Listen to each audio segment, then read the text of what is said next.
താംബൂലം subscribe ചെയ്യൂ. അനുഗ്രഹീതമായ ദൈവികമായ അറിവുകൾ ഉടൻ നിങ്ങളിലെത്തും.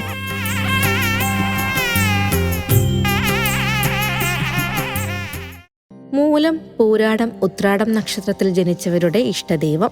ഈ പൂജകൾ, വഴിപാടുകൾ ഉത്തമം. മൂലം നക്ഷത്രക്കാരുടെ ഇഷ്ടദൈവം ഗണപതിയാണ്. ശിവനെയും ആരാധിക്കാം. ഓം നമ ശിവായ ജപം ഒരു ദിവസവും മുടക്കരുത്. പതിവായി ഗണപതി ഭജനവും മൂലം നക്ഷത്രത്തിൽ ഗണപതി ഹോമവും നടത്തണം.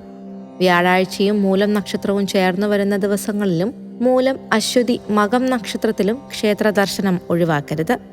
രാശ്യാധിപനായ വ്യാഴപ്രീതി നേടാൻ വ്യാഴാഴ്ചകളിൽ വിഷ്ണു അഥവാ ശ്രീകൃഷ്ണ ക്ഷേത്ര ദർശനവും പ്രാർത്ഥനയും ഗുണകരമാകും. വെള്ളിയാഴ്ച ഗണപതി ക്ഷേത്ര ദർശനവും ഞായർ, തിങ്കൾ ദിവസങ്ങളിൽ ശിവക്ഷേത്ര ദർശനവും നടത്താം. പൂരാടക്കാരുടെ മഹാലക്ഷ്മി അഥവാ ദുർഗാ ഭഗവതിയാണ് ഇഷ്ടദൈവം. മഹാവിഷ്ണുവിനെയും ആരാധിക്കുന്നത് ഗുണം ചെയ്യും. വെള്ളിയാഴ്ചകളിൽ മഹാലക്ഷ്മി, അന്നപൂർണേശ്വരി അഥവാ ദേവീ ഭജനം ശുഭഫലങ്ങൾ നൽകും. വ്യാഴാഴ്ചയും പൂരാടവും ചേർന്നു വരുന്ന ദിവസവും വിഷ്ണു പൂജയും വെള്ളിയാഴ്ചയും പൂരാടവും ഒന്നിച്ചു വരുമ്പോഴും ജന്മനക്ഷത്ര ദിവസവും ഭഗവതി പൂജയോ ദേവീ ക്ഷേത്ര ദർശനമോ നടത്തുന്നതും നല്ലതാണ്. പൂരാടം, ഭരണി, പൂരം നക്ഷത്രത്തിൽ ക്ഷേത്ര ദർശനം മുടക്കരുത്.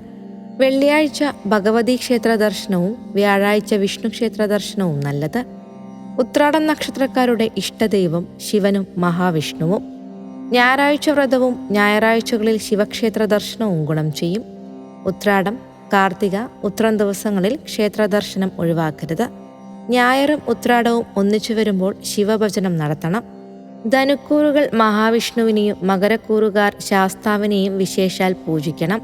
മഹാവിഷ്ണു ക്ഷേത്രങ്ങളിൽ വ്യാഴം, ഏകാദശി ദിവസങ്ങളിൽ ദർശനം നടത്തുന്നതും പ്രാർത്ഥനയും നല്ലത്.